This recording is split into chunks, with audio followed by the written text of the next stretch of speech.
even after everything that I've experienced with Anna and spending all that time with her, there's that scientific controlled, sort of rational part of my brain still has doubts.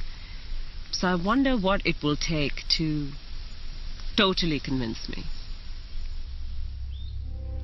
And then a unique opportunity presented itself. In the course of my work, I had come across the story of Jörg Olsen, an ex-policeman turned conservationist. Jörg and his wife Karen set up the Jukani Predator Park. Here, many big cats rescued from bad zoos and canned hunting farms are offered a home and get lifetime care.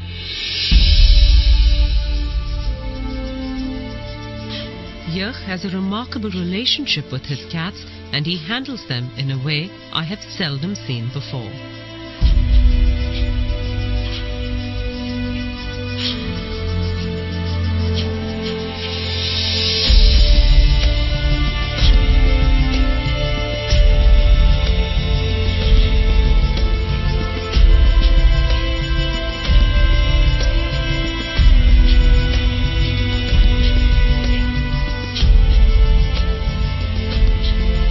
There was one big cat here that he did not know what to do with. This black leopard, called Diablo, had been rescued from a European zoo where he'd been abused. That experience had made him suspicious and vicious. All he did was sit in his night shelter and snarl at anyone who came close to him. 6 months in, and Jörg was at a loss as to how to deal with this cat.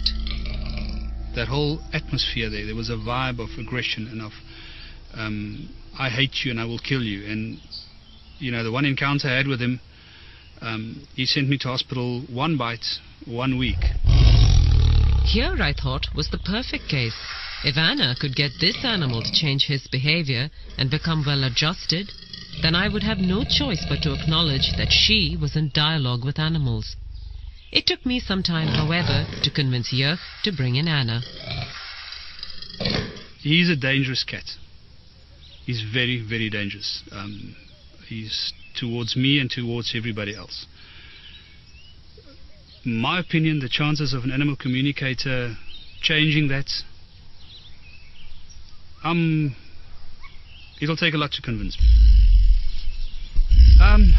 I honestly do not believe that an animal can talk to a human or communicate with a human. I've had animals my whole life. We give them commands, we give them instructions, and they do it as we habituate them, basically. But I'm very skeptical to think that an animal like Diablo will communicate or can communicate with humans. I am desperate, however. I do not want to lose him. I made sure that Anna had no information on Diablo or his history before she came to speak to the black leopard. I was nervous to see what would happen, as this animal never let anyone near his night shelter without a lot of snarling and growling. But the minute he saw Anna, he calmed down and let her kneel right outside and look at him.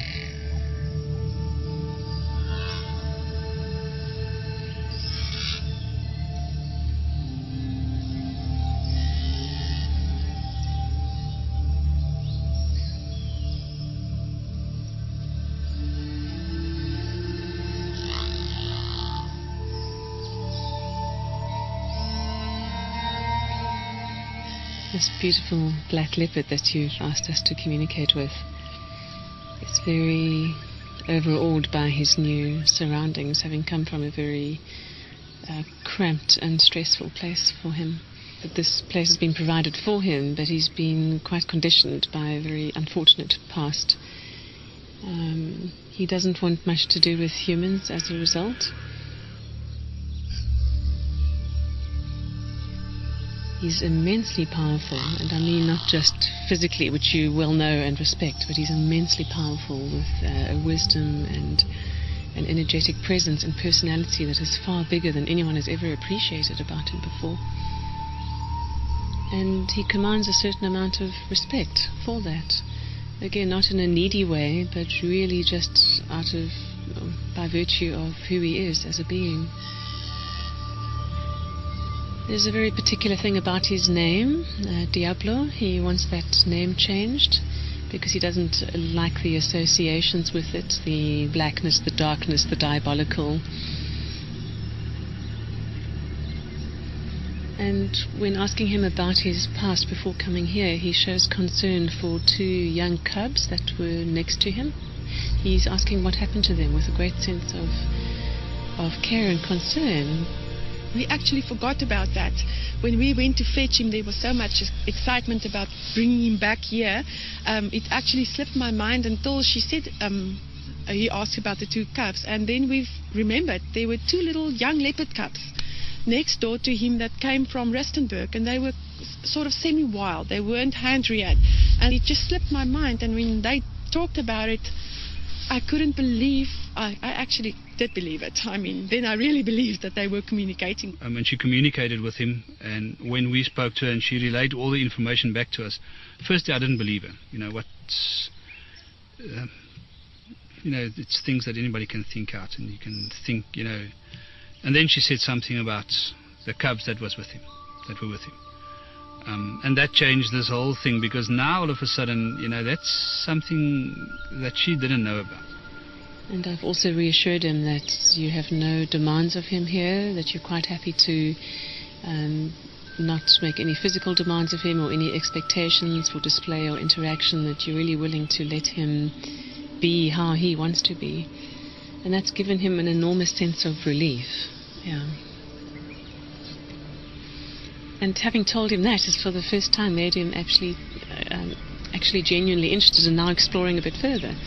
Now that he feels that he's not being asked to come out more, he's genuinely interested in being relaxed enough to have a natural curiosity come out and to actually expand his horizons a bit. And Jurg was just stunned when the black leopard walked out of his night shelter into the larger enclosure later in the afternoon.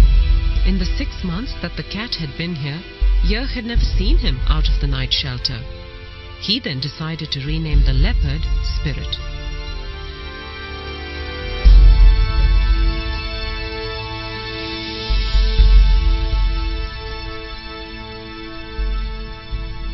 We told him that same afternoon that we're not going to call him Diablo anymore.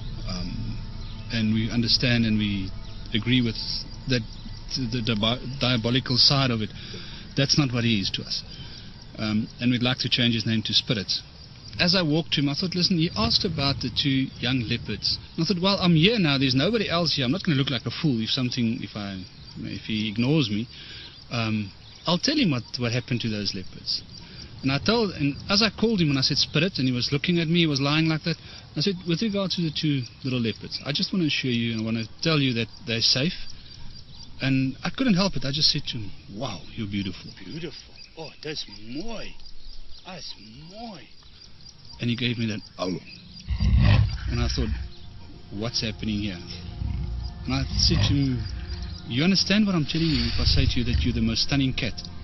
Oh. And I spoke to him and he answered me about 19 times. And he just sat there and he was totally relaxed.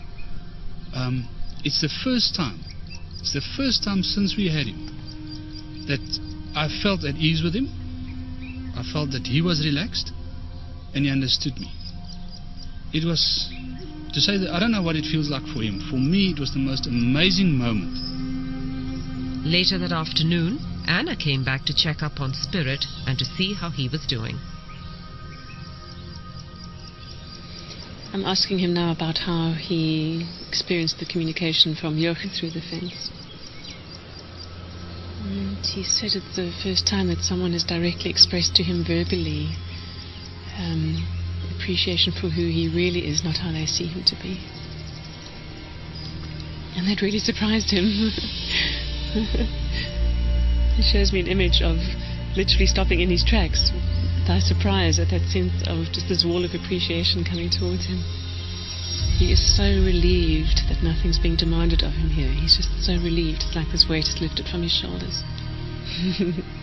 And when he was grunting back, he said he was saying thank you for the thank yous. So for each thank you he was getting, he was saying thank you back.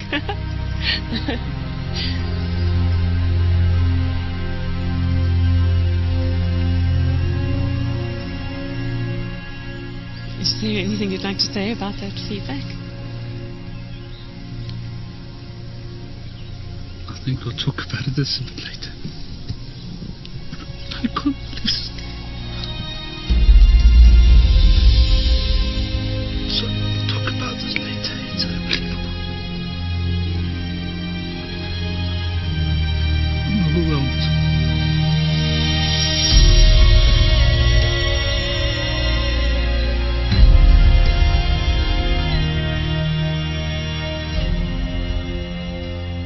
It's two different animals. It's two totally different personalities.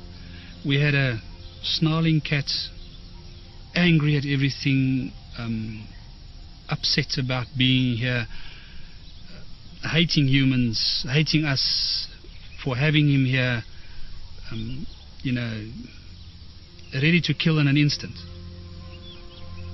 To this relaxed black leopard that's lying on top of his log in his shelter is this attitude of you recognize me for who I am now.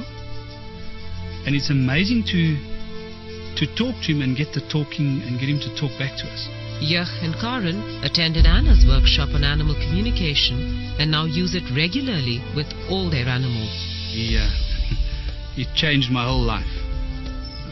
And spirit and animal communication has taught me, when I work with my other lions, the reactions you get, the communication you get back, the feelings you get.